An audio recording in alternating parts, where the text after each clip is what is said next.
विधेयक में केंद्रीय वक्फ परिषद और वक्फ बोर्डों की संरचना में परिवर्तन कर गैर मुस्लिम सदस्यों को इसमें शामिल किया गया है। सर्वेक्षण आयुक्त के स्थान पर कलेक्टर को नियुक्त किया गया है, जिससे उन्हें वक्फ संपत्तियों का सर्वेक्षण करने की शक्तियां प्रदान की गई हैं। वक्फ के रूप में पहचानी गई सरकारी संपत्ति वक्फ नहीं रहेगी। कलेक्टर ऐसी संपत्तियों का स्वामित्व निर्धारित करेगा। न्यायाधिकरण के निर्णयों की अंतिमता को निरस्त कर दिया गया है। विधेयक में उच्च न्यायालय में सीधे अपील का प्रावधान है। वक्फ का गठन एक्ट वक्फ के गठन की अनुमति देता है। आय घोषणा रोमन 2 दीर्घकालिक उपयोग के आधार पर मान्यता उपयोगकर्ता द्वारा वक्फ या रोमन 3 उत्तराधिकार की रेखा समाप्त होने पर बंदोबस्ती वक्फ हलौलाद पूर्णविराम बिल में कहा गया है कि केवल वही व्यक्ति वक्फ घोषित कर सकता है जो कम से कम 5 वर्षों से इस्लाम का पालन कर रहा हो। यह स्पष्ट करता है कि व्यक्ति को घोषित की जा रही संपत्ति का मालिक होना चाहिए।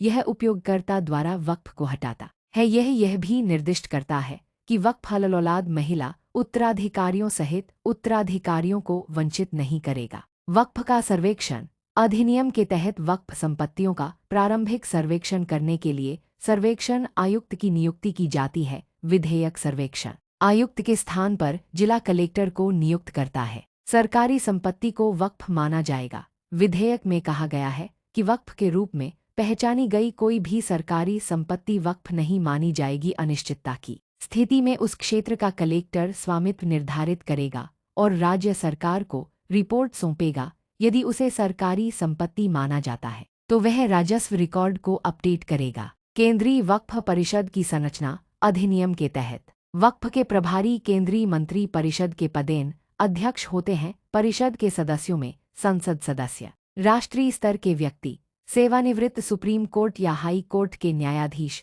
और मुस्लिम कानून के प्रख्यात विद्वान शामिल होते हैं। अधिनियम के अनुसार मंत्री को छोड़कर सभी परिषद सदस्य मुस्लिम होने चाहिए और कम से कम 2 महिलाएं होनी चाहिए। विधेयक में परिषद में नियुक्त सांसदों, पूर्व न्यायाधीशों और प्रख्यात व्यक्तियों के मुस्लिम होने की आवश्यकता को हटा दिया गया है। इसमें आगे कहा गया है कि 2 सदस्य गैर मुस्लिम होने चाहिए। वक्फ बोर्ड की संरचना अधिनियम में प्रत्येक राज्य के मुस्लिम निर्वाचक मंडल से बोर्ड में अधिकतम 2 सदस्यों के चुनाव का प्रावधान है।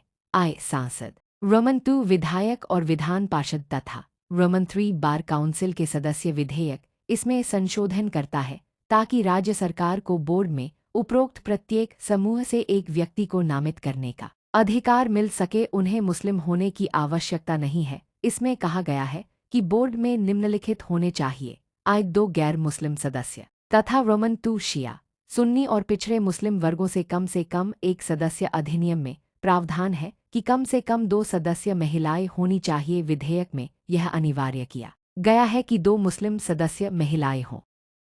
न्यायाधिकरणों की संरचना अधिनियम के अंतर्गत गठित न्यायाधिकरणों में निम्नलिखित शामिल हैं: आय क्लास 1 जिला सत्र या सिविल न्यायाधीश अध्यक्ष के समकक्ष रैंक का न्यायाधीश, रोमन 2 अतिरिक्त जिला मजिस्ट्रेट के समकक्ष राज्य अधिकारी और रोमन 3 मुस्लिम कानून का विशेषज्ञ। बिल न्यायाधिकरण से मुस्लिम कानून के विशेषज्ञ को हटाता है। यह संरचना को इस प्रकार बदलता है: आय अध्यक्ष के रूप में जिला न्यायालय का वर्तमान या पूर्व न्यायाधीश और रोमन 2 राज्य सरकार के संयुक्त सचिव के स्तर का वर्तमान या पूर्व अधिकारी।